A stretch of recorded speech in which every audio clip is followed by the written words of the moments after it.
This is Russia's ceasefire. While Moscow begs its partners not to touch the parade equipment before May 9, Russian drones struck a kindergarten in central Sumy, a children's place in the heart of the city. The strike caused a fire. People were trapped under the rubble. A kindergarten worker was killed.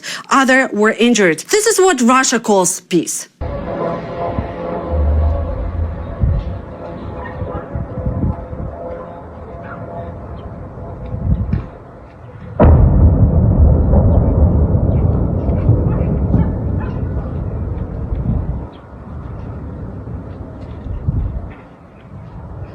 But Russia continues its fake diplomacy. Rubio and Lavrov discuss Ukraine, Iran, and US-Russia contacts. According to the US State Department, the conversation took place at Moscow's initiative. US Secretary of State Marco Rubio held a phone call with the Russian Foreign Minister Sergei Lavrov. They discussed US-Russia relations, Russia's war against Ukraine and Iran. Russian propaganda presented the call in its usual diplomatic language, saying the sides had synchronized watches and discussed future contacts. Moscow is again trying to show that it still has a direct channel to Washington while continuing its war against Ukraine and demanding negotiations on its own terms. The call comes as Russia keeps promoting the idea that it's ready for talks, despite daily attacks on Ukrainian cities and no real signs that the Kremlin is prepared to end the war. Against this backdrop, Lavrov is once again trying to sell the world the old Russian myth of Moscow's readiness for negotiations. Russia is warning about possible provocations against its diplomats in Europe ahead of May 9.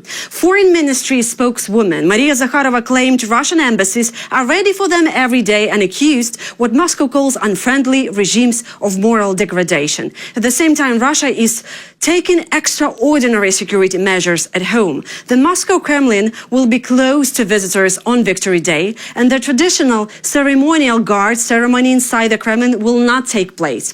The Russian Defense Ministry earlier said that cadets, military school students, and a column of military equipment would not take part in the May 9 parade in Moscow due to the current situation. Only the aviation part of the parade is expected to remain. Russian officials are also openly talking about the fear of Ukrainian drones. A senior State Duma defense official claimed that Ukraine may try to disrupt the parade with a swarm of unmanned aircraft.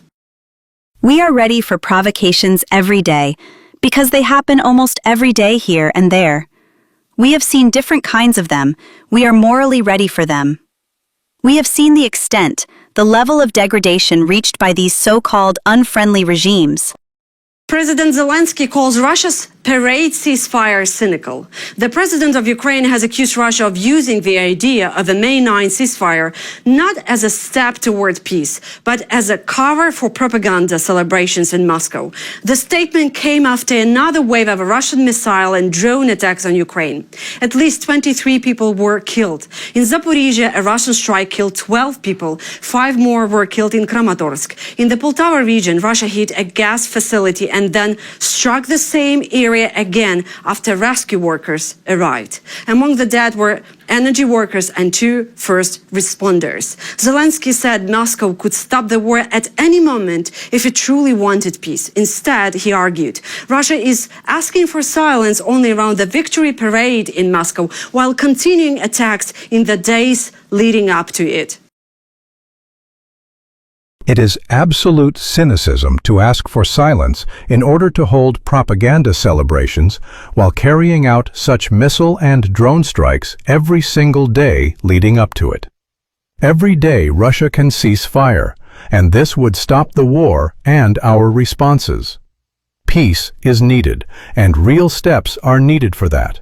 Ukraine will act reciprocally.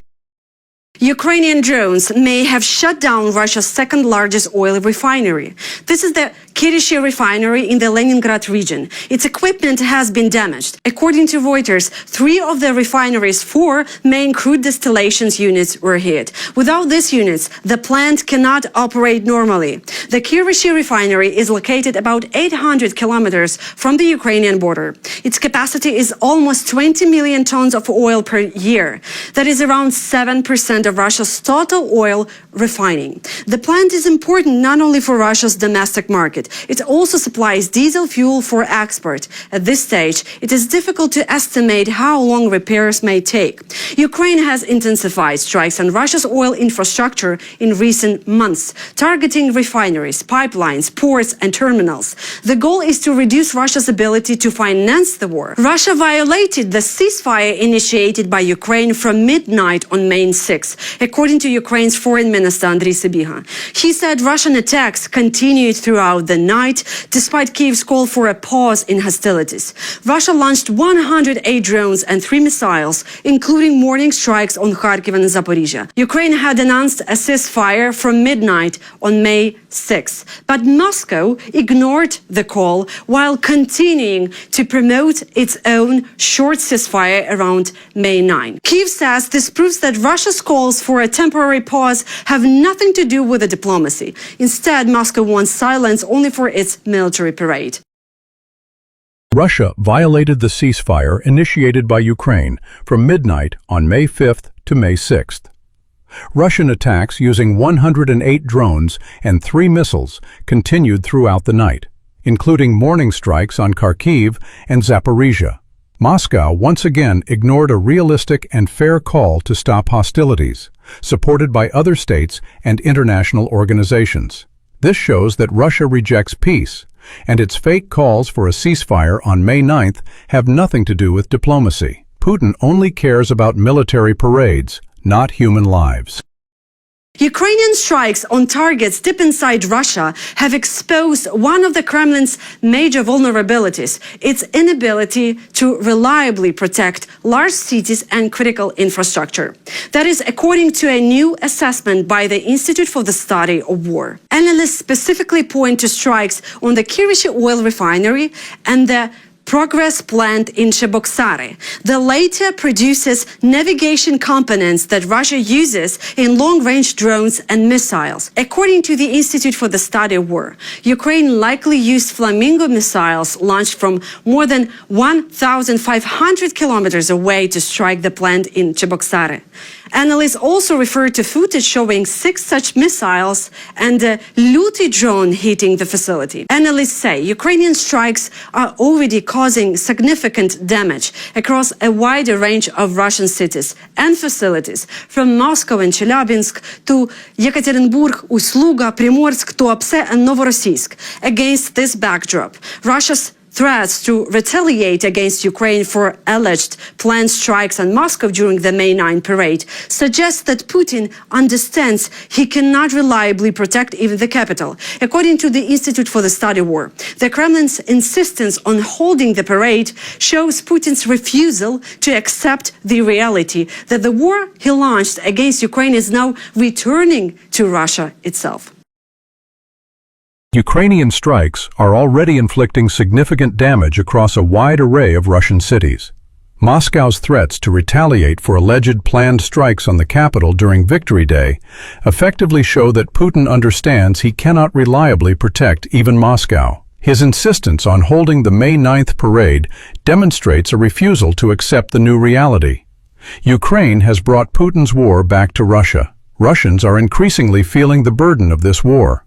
Casualties are approaching 1% of Russia's population. Financial pressure is growing, and the Kremlin is tightening censorship and mobile internet restrictions. Ukraine's strike campaign exploits the vulnerability of Russia's vast rear and forces the Kremlin to choose which sites to protect with air defense systems. At the same time, in recent weeks, Russia has largely failed to defend itself against Ukrainian strikes. Putin refuses to accept the reality of increasingly frequent attacks on major Russian cities.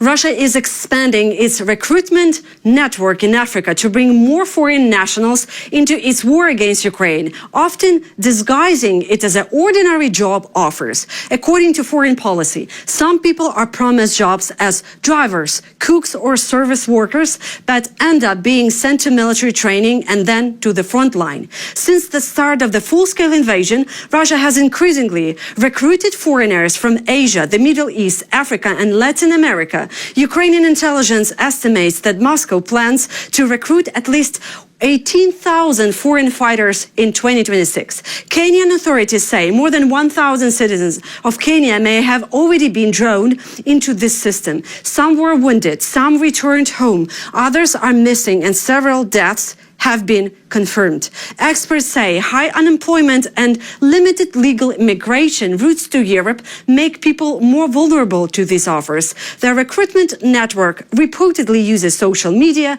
messengers, job agencies, and middlemen in Africa, Russia, and the Middle East. And Russia denies illegal recruitment and claims that foreigners join its army voluntarily. According to Ukrainian diplomats, citizens from at least 36 African countries have been identified among those fighting on Russia's side. Because of that, Britain has imposed sanctions on 35 people and entities accused of helping Russia recruit vulnerable migrants to fight against Ukraine and produce drones for the war. According to the UK Foreign Office, the sanctions target trafficking networks that helped move people from countries including Iraq, Somalia, Syria, and Yemen. Some were allegedly sent to the front line in Ukraine as cannon fodder, while others were used for destabilizing activities in Poland and Finland. London also targeted people and entities linked to the Alabuga Start program, a Russian recruitment scheme that brings in people from outside Russia, often from economically insecure backgrounds. Many of those recruited come from Cameroon and are sent to plants in Tatarstan, about 800 kilometers east of Moscow, where they are put to work producing drones for Russia's war. The sanctions are meant to disrupt both migrant trafficking networks and the supply chains feeding Russia's drone industry. The practice of exploiting vulnerable people to prop up Russia's failing and illegal war in Ukraine is barbaric. These sanctions will disrupt the operations of those trafficking migrants as cannon fodder and feeding Putin's drone factories with illicit components. Russian oil refineries are painful and expensive for Moscow, but they should not create inflated expectations, says Ukrainian investment banker Serhiy Fursa. He argues that the attacks matter, repairs cost more than the drones, and the psychological effect on Russian society is important. But they do not yet seriously limit Russia's ability to continue the war. According to Fursa, Russia is still earning record oil revenues since the full-scale invasion. Experts continue, and high prices are bringing money into the Russian budget. His conclusion that Ukraine should keep striking Russian oil infrastructure, but without illusions that this alone will quickly collapse Russia's war machine. The cost of repairs, of course, exceeds the cost of the drones that fly there. And the psychological effect is very important. The impact on the minds of Russians. But from the point of view of Russia's ability to wage war, the fact remains. It does not affect it.